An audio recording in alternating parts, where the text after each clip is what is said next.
This question from our practice test, Problem T19, always seems to generate a lot of additional questions.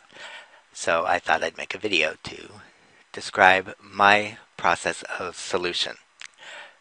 We are asked to come up with an equation for this graph that starts at a line of y equals 2, and when we reach 4, jumps up to a line of y equals 8.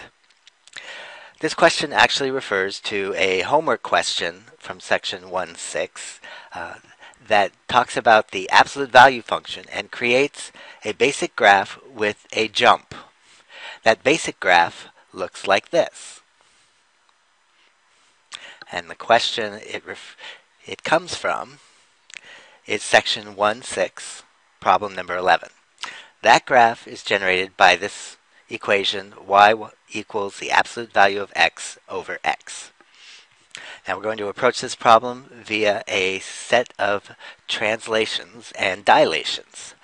And the way we approach it is to start by choosing a reference point at the origin in our original graph. And we want to see how the graph is changed around that reference point and what happens to the reference point. That reference point is halfway between the bottom line and the top line, where the jump occurs. So if I find that same reference point in my transformed graph, that would be right here. The original location was at the origin, 0, 0, and my new location is at the point 4, 5. So my reference point has been translated horizontally, a horizontal translation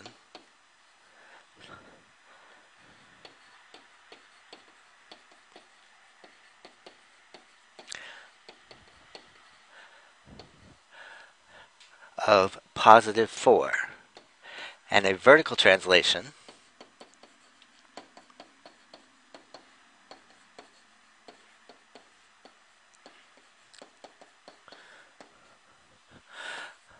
of positive 5. Now if we examine and compare these two graphs further, we'll notice that the distance from my reference point to the top and bottom lines in the graph has changed. The original distance between the two lines was 2. And the new distance between the two lines, going from 2 to 8, is 6. So we have gone from a distance of 2 to a distance of 6, which means we've dilated vertically by a factor of 3.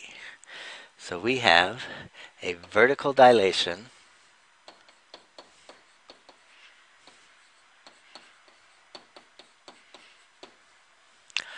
by a factor. We always use that phrase when we're talking about dilations of 3. What we see is what we say. So I have these 3 effects going from my original or parent function to my new or transformed function.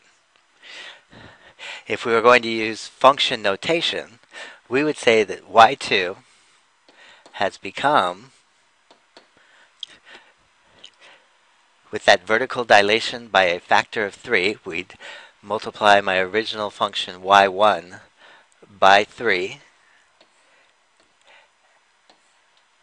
and creating a horizontal translation of 4 to the right, that would mean that we would subtract 4 from our x values, because our horizontal transformations are always counterintuitive to what we would expect.